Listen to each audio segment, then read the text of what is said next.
Hello students, welcome to maths class. I Vishali, your maths teacher, is again with you. I hope you all are fine. In last class we have discussed about first 4 questions of exercise 13.1 of chapter 13 and the name of chapter is direct and inverse proportion. तो हम direct और inverse proportion के बारे में पढ़ रहे थे. Clear? First exercise जो है हमारी वो डायरेक्ट प्रोपोर्शन से रिलेटेड है, बट आपको क्वेश्चंस देख के पहचान होनी चाहिए कि वो उस क्वेश्चन में डायरेक्ट प्रोपोर्शन आप यूज करेंगे या फिर इनवर्स प्रोपोर्शन. ठीक है, क्योंकि क्वेश्चंस आपको मिक्स मिल सकते हैं, है ना. ऐसा तो नहीं है ना पेपर में पर्टिकुलर लिखा होगा कि ये क्वेश्चन डायरेक्ट प्रोपोर्शन का है और ये वाला इनवर्स प्रोपोर्शन का. ठीक है, तो आपको क्वेश्चन देख के पता होना चाहिए कि उसमें किस प्रोपोर्शन का हम यूज करेंगे. ठीक है, so fifth question is a photograph of a bacteria enlarged 50,000 times attains a length of 5 centimeter. क्या कह रहे हैं कि जब हम किसी बैक्टीरिया की फोटोग्राफ को 50,000 टाइम्स एनलार्ज मतलब हम जूम करते हैं ना, जब ऐसे करते हैं तो क्या है उसकी length 5 centimetre. What is the actual length of the bacteria. तो पहले तो मुझे इस बैक्टीरिया की एक्चुअल लेंथ बतानी है. फिर कह रहा है if the photograph is enlarged 20,000 times only what would be it's enlarged length. तो हम जितना ज्यादा उसको एनलार्ज करना चाहे कर सकते हैं ना. जितना 20,000 टाइम्स करेंगे तो ज्यादा 20,000 टाइम्स या फिर हम 50,000 टाइम्स कर रहे हैं तो और ज्यादा हो जाएगा.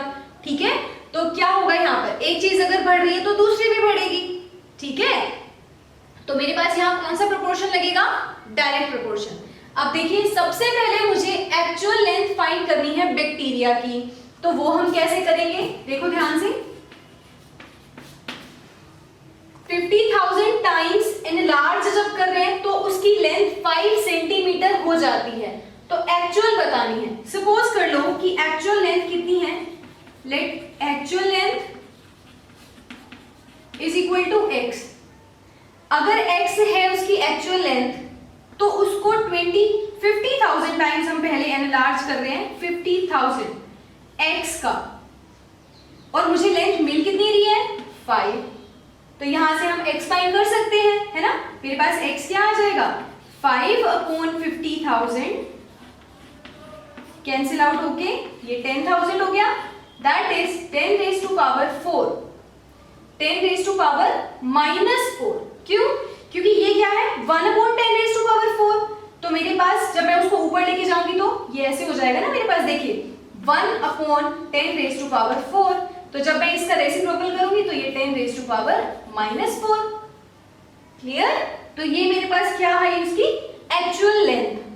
अब आगे क्या कह रहा है, फोटोग्राफ इज एनलार्ज्ड 20,000 टाइम्स. तो हम इसके लिए एक टेबल बना लेते हैं. टेबल में हम क्या लिखेंगे यहां पर. सपोज यहां मेरी है एनलार्ज लेंथ और यहां पर एक्चुअल लेंथ.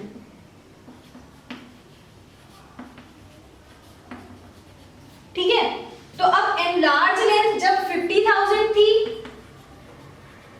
तब 5 सेंटीमीटर लेंथ थी, और जब एनलार्ज उसको 20,000 टाइम्स कर रहे हैं तब मुझे बताना है. तो सपोज कर लो ये y है. क्लियर? अब यहां पे कौन सा प्रोपोर्शन है, डायरेक्ट प्रोपोर्शन. अब डायरेक्ट प्रोपोर्शन है तो आपको पता है डायरेक्ट प्रोपोर्शन में रेशियो सेम होता है. तो 50,000 upon 5 is equals to 20,000 upon y. Clear? तो अब आपने यहां से क्या कैलकुलेट करना है y को. तो आप जब क्रॉस मल्टीप्लाई करेंगे तो आपके पास आ जाएगा 50,000 into y is equals to 5 into 20,000. ठीक है, फिर आप क्या करेंगे इस 50,000 को नेक्स्ट स्टेप में डिवाइड में लेके जाएंगे. तो ये 50,000 आपके पास यहां आ जाएगा. अब ये 0 से 0 कैंसिल हो गई, 5 से 5 कैंसिल हो गया. तो आपके पास जो y है वो कितना आ गया 2 सेंटीमीटर्स. ठीक है, क्योंकि ये लेंथ सेंटीमीटर्स में है तो ये किसमें आया आंसर सेंटीमीटर्स. समझ आया आपको. एनलार्ज लेंथ और ये मेरे पास जो लेंथ एक्चुअल आ रही थी वो एनलार्ज जब इतने टाइम्स है तो लेंथ 5 है. जब एनलार्ज 20,000 टाइम्स कर रहे हैं तो मुझे y फाइंड करना है. तो हमने डायरेक्ट प्रोपोर्शन की हेल्प से x अपॉन y कांस्टेंट ठीक है, इसका रेशो इसके साथ, इसका रेशो इसके साथ सेम चलते रहेंगे हमेशा, कांस्टेंट होता है, इक्वल कर दिया और यहां से y फाइंड हो गया। ओके, नाउ जो 6th क्वेश्चन है आप ट्राई कर सकते हैं, बिल्कुल इजी है। 7th क्वेश्चन देखिए, suppose 2 kg of sugar contains 9 into 10 raised to power 6 crystals. क्या कह रहा है कि 2 kg में इतने क्रिस्टल्स हैं। How many sugar crystals are there in 5 kg, और सेकेंड पार्ट में कह रहा है 1.2 kg। अच्छा आप बताओ, जितने kg वो शुगर है, जैसे जैसे वो उसका वेट बढ़ता जाएगा, क्या उसमें नंबर ऑफ क्रिस्टल्स बढ़ेंगे? बढ़ेंगे ना। अगर 5 kg है तो उसमें सपोज कुछ क्रिस्टल्स हैं, 10 kg कर दिया तो क्रिस्टल्स डबल हो जाएंगे, ज्यादा होंगे ना। दैट मीन्स यहाँ पर भी कौन सा प्रोपोर्शन यूज होगा? Direct proportion. ठीक है, आपके पास इसमें भी डायरेक्ट प्रोपोर्शन यूज होगा। टेबल बना लेते हैं, उससे हमें बिल्कुल इजी हो जाता है। देखो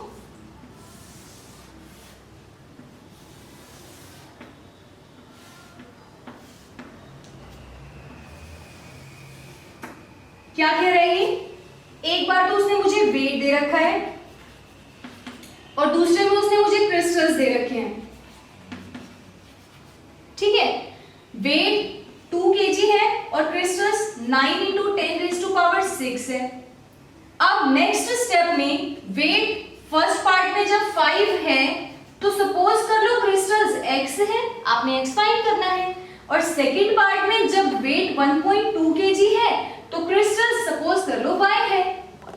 एक बार इन दोनों को इक्वेट कर दो, एक बार इन दोनों को इक्वेट कर देंगे, है ना। तो मेरे पास क्या आ जाएंगे, x और y की वैल्यूज आ जाएंगी।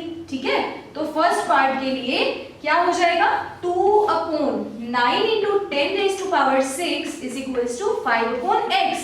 क्रॉस मल्टीप्लाई, यहाँ x आ जाएगा, देखो ये तो वहां जाके मल्टीप्लाई हो जाएगा और ये 2 इधर डिवाइड में आ जाएगा।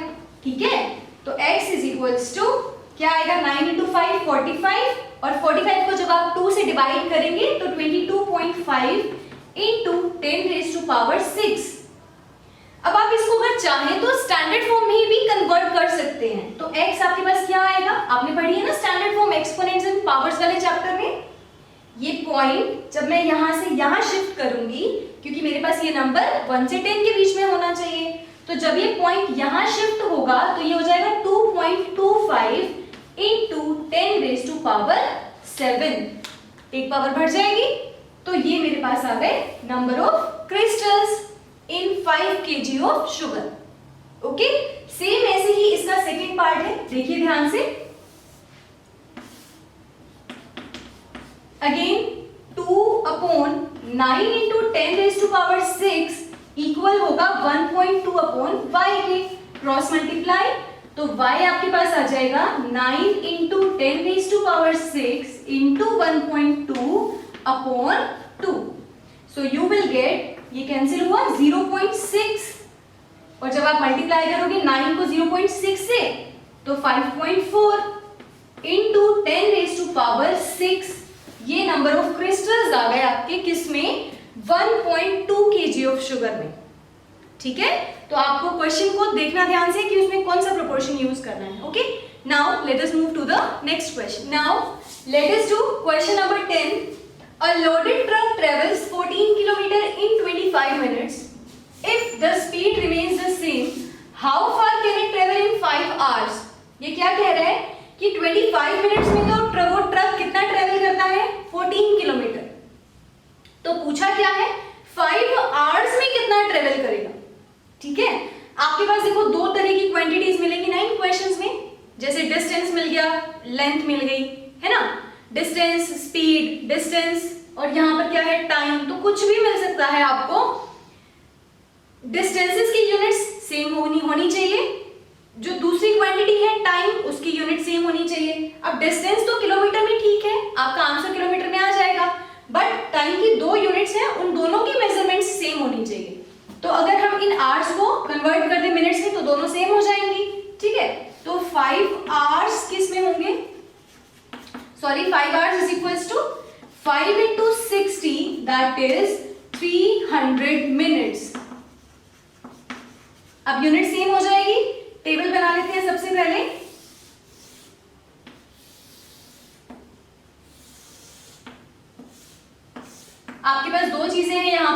तो क्या, डिस्टेंस, और दूसरा टाइम। ब्रैकेट में आप यूनिट भी लिख सकते हैं, distance in kilometre, time in minutes. ठीक है, अब डिस्टेंस कितना है 14, टाइम 25, डिस्टेंस बाद में कितना है, सपोज कर लो x है, आप लिख भी सकते हैं let the distance travelled B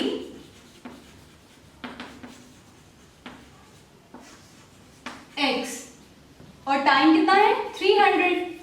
अब आपको पता है ना कि डिस्टेंस जैसे जैसे टाइम बढ़ेगा तो डिस्टेंस अपने आप ही ज्यादा कवर होता रहेगा ना, जैसे जैसे टाइम इंक्रीज हुआ, क्योंकि यूनिफॉर्म स्पीड है, स्पीड सेम चल रही है, तो ज्यादा टाइम में ज्यादा डिस्टेंस कवर हो जाएगा, और टाइम अगर कम है तो डिस्टेंस भी कम कवर होगा। दैट मींस कौन सा प्रोपोर्शन लगेगा, डायरेक्ट प्रोपोर्शन। ठीक है, कौन सा प्रोपोर्शन लगाएंगे हम यहाँ पर, डायरेक्ट प्रोपोर्शन। देखिए 14/25 is equals to x/300, cross multiply कर देते हैं, 14 यहां आकर, सॉरी 300 यहां आके मल्टीप्लाई में चला जाएगा, 25 डिवाइड में ही रहने दो, और इक्वल टू में क्या है, x रह जाएगा। ठीक है, नाउ इसको कैंसिल करते हैं, देखिए 25 1 सा 25, 25 1 सा 25, 5 रह गया, 25 2 सा 50, तो 12 इंटू 14 48, 4 यहां पर कैरी, 12 1 सा 12 प्लस 4 16। आपके पास x की वैल्यू ये आ गई, और x क्या है, डिस्टेंस है, तो डिस्टेंस कवर्ड कितना आ जाएगा, distance travelled is equals to 168 kilometre. Clear, तो जैसे टाइम बढ़ा है तो डिस्टेंस अपने आप ही इंक्रीज हो जाएगा कि कितना डिस्टेंस कवर करेंगे। क्लियर, तो सेम ऐसे ही आप इस एक्सरसाइज के जो क्वेश्चंस रह गए हमारे, आप उनको ट्राई कर सकते हैं। Still if you have any doubt you can contact me. In next class we will start exercise 13.2 in which we will learn